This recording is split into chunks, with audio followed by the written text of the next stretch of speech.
Lando Norris made a very slow start to the Las Vegas Grand Prix from the pole, from the clean side of the grid, did exactly the same number of burnouts as Max Verstappen as he pulled up to his grid position. That's 5 burnouts to get the tyres hot at the rear.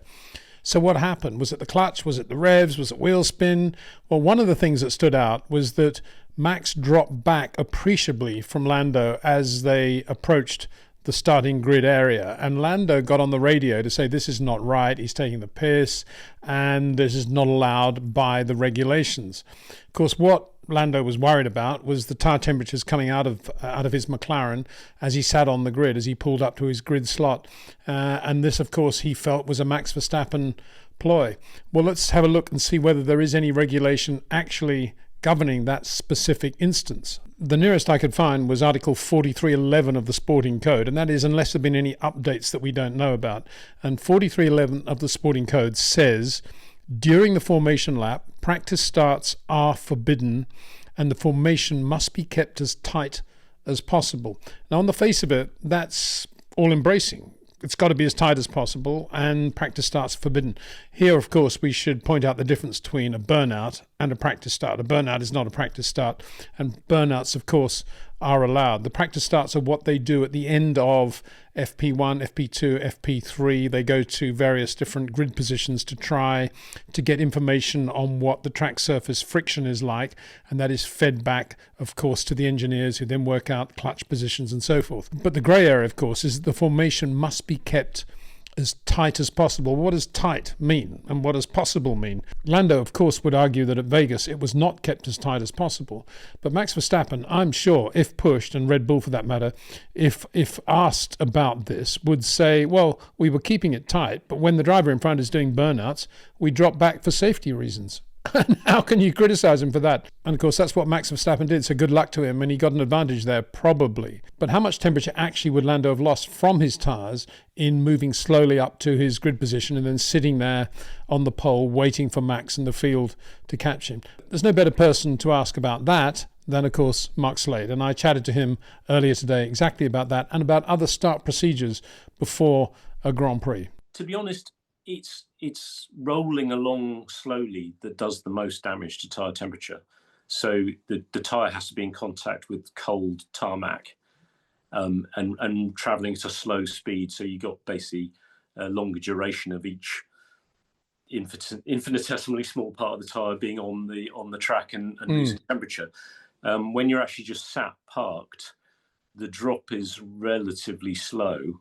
So if, say, Lando had to wait an extra 15 seconds compared to normal, I'd be surprised if that's more than 1 degree of tyre temperature. So I don't think it would have been significant, but what it did do was mentally upset him.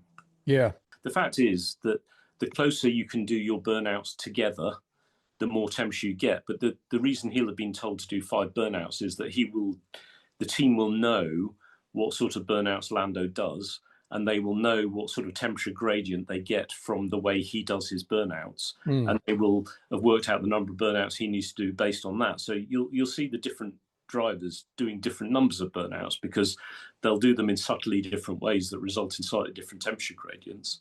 And that each team will know what their driver tends to do and will base it on that normal performance. Because you can vary the amount of temperature you get quite a lot depending on how long a duration you have the wheel spinning, how big a gap you have between your burnouts, and what starting speed you have when you do your burnouts. So that all affects it. But I don't think it would have made a big difference. I just think it shows that Lando got a bit flustered, and did that then affect his performance? You know, when he set the throttle to get his start revs, holding his start revs, releasing the initial stage of the clutch. So it's a 2-stage release where you'll release to about, let's say, 30 to 40%. They'll have a precise position in mind on their clutch, where be the clutch engagement point. You then hold that, the car accelerates with the right amount of wheel slip, holding the throttle steady, and then at a certain point, you release the clutch fully and off you go.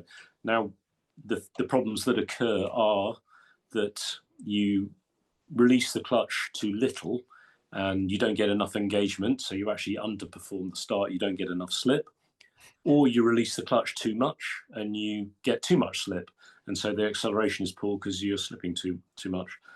The other things that could happen is that the clutch temperature isn't quite what you're expecting, and the amount of friction from the clutch isn't what is expected, and so the clutch position that you're working to, you might get it spot on, but it turns out that that isn't quite what you needed to have.